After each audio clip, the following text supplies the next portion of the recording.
Flames roared like a beast unleashed, clawing at the night sky as John Parker tore across the Texas pasture on Dusty's back, the mare's hooves pounding earth in a frantic rhythm.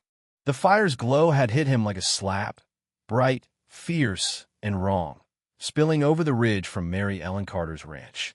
He'd been on his porch moments before, the clock ticking past midnight. A tumbler of bourbon in hand to dull the ache of rustlers and family fights. Then he'd seen it. A flickering orange wound against the black, too wild for a lantern, too close to ignore. Now, with the lake a dark mirror behind him and smoke stinging his eyes, he rode hard, rifle slung across his shoulder, hat jammed low. Out here, fire was a thief that took everything, land, livestock, hope, and John wasn't about to let it win. The air grew thick as he neared, heat rolling over him in waves, laced with the acrid bite of burning wood and hay. He reined Dusty in 100 yards out, the mare snorting against the smoke, her ears pinned back. Mary Ellen's barn loomed ahead, its west wall a sheet of flame, tongues licking up the weathered planks to gnaw at the sagging roof. Embers swirled like angry stars, and the crackle drowned out the cricket's hum. John dismounted, boots sinking into the dry grass, his limp from an old shrapnel wound flaring with each step. He squinted through the haze, spotting her, Mary Ellen, 50 yards off, her small frame dwarfed by the inferno. She stood with a bucket in hand, water sloshing as she hurled it at the blaze. Her gray mare tethered to a post nearby, rearing in panic.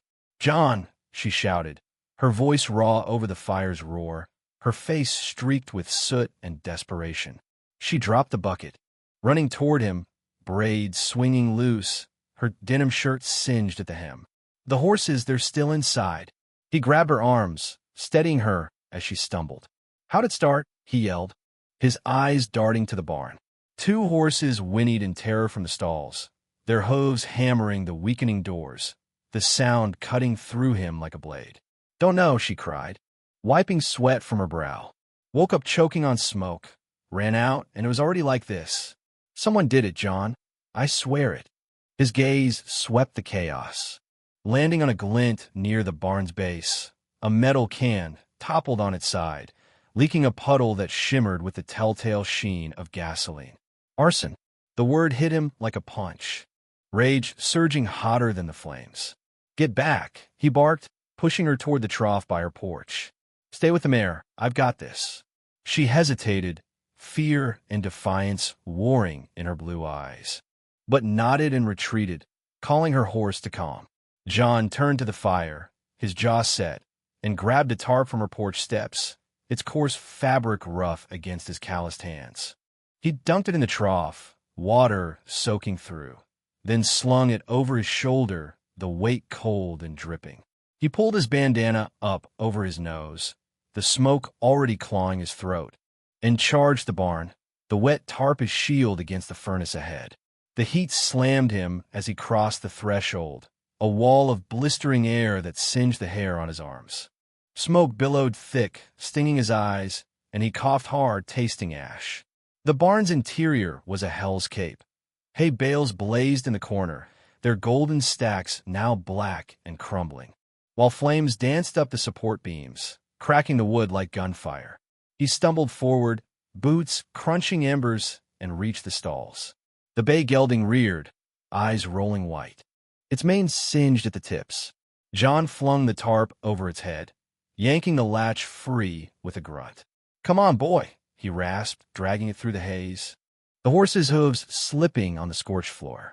He shoved it out the door, the gelding bolting toward Mary Ellen, then turned back for the dun mare. The roof groaned overhead, a deep, ominous creak, and he ducked as a shower of sparks rained down. His shoulder screamed, the old wound throbbing under the strain, but he reached the mare, her panicked kicks splintering the stall door. He grabbed her halter, pulling hard, his boots skidding as she resisted. "Move, damn it," he growled, hauling her weight step by step. A beam crashed behind him, slamming the ground in a burst of flame, and he dove forward, tumbling out with the mare as the doorway buckled. He hit the dirt hard, rolling to his knees, coughing violently as she galloped free.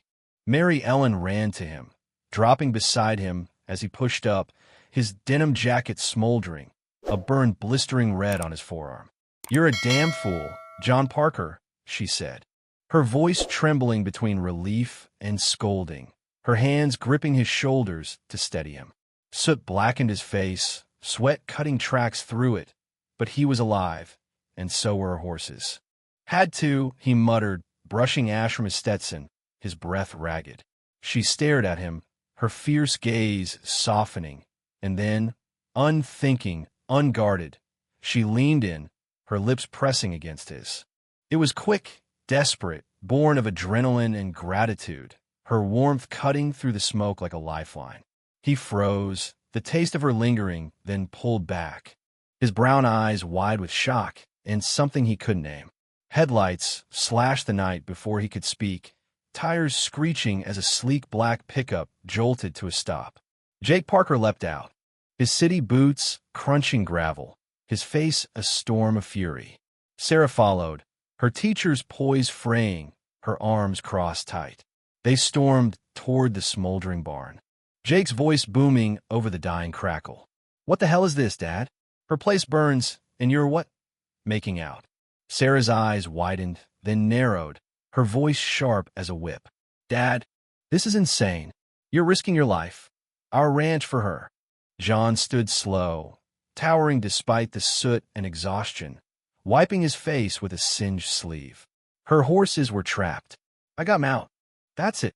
That's it." Jake snapped, stepping close, his fists clenched. "You're burned, half dead, and she's got you wrapped around her finger. First you lose cows, now this. When's it stop?"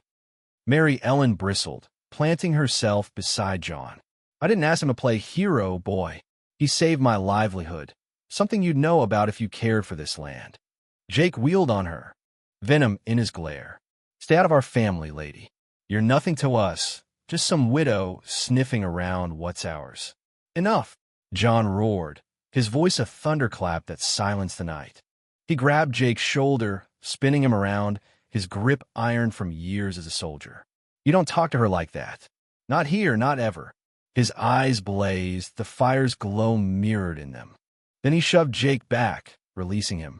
Jake stumbled, fury twisting his features, but Sarah grabbed his arm. "Come on," she muttered, tugging him toward the truck. "He's lost it." They retreated, the engines snarling as they peeled out, gravel spitting in their wake. The fire hissed, collapsing into embers under the weight of its own ruin, leaving blackened timber and a heavy silence. Mary Ellen stared at the wreckage, her barn reduced to a skeleton of charred beams, then turned to John. "They hate me," she said, her bravado gone, her voice small against the night. "They don't know you," he replied, low and steady, his hand brushing ash from her sleeve, a fleeting gesture of comfort. He bent down, picking up the gasoline can, its metal cold in his grip. Fingerprints smudged the handle, clumsy, careless. This wasn't random. Someone wanted you hurt, or scared. Her face paled, but she straightened, nodding. "Wheeler's kin, maybe. Caleb's got a grudge since I turned down his uncle's offer last year." John's jaw tightened, his mind flashing to Caleb's sneer, Wheeler's cold threats. "I'll handle it." He walked her to her house. The horses tethered nearby, their breaths calming in the cool air. At the door, she paused, her hand brushing his again, tentative now, uncertain after the kiss. "Thanks, John," she whispered, her eyes searching his, then slipped inside, the door clicking shut. He rode Dusty back across the ridge, the lake's dark expanse reflecting a waning moon, its surface unbroken but for the ripples of his passing. The ride was slow, his burned arm throbbing, the night's weight settling deep. At his house, he climbed the porch steps, the boards creaking under his boots, and sank into the rocking chair, rifle across his lap, the gasoline can beside him. He pulled the bandana down, breathing the clean air, and replayed the chaos, the fire, the horses, her lips on his. His kids' words cut deeper than the burns, their betrayal a fresh scar atop old ones. He lit a lantern, its flame casting jagged shadows across the porch, and stared toward the lake. The fire was out, the horses saved, but the night's echoes lingered. Jake's rage, Sarah's judgment. And that fleeting moment with Mary Ellen he couldn't shake. Across the ridge, a truck's engine growled faintly in the distance, then faded into the dark. Caleb, or someone worse, was out there, watching, waiting. John chambered a round in the rifle. The metallic click loud in the stillness. He'd save her tonight, but the war was far from over. Sleep wouldn't come. Not now, not yet.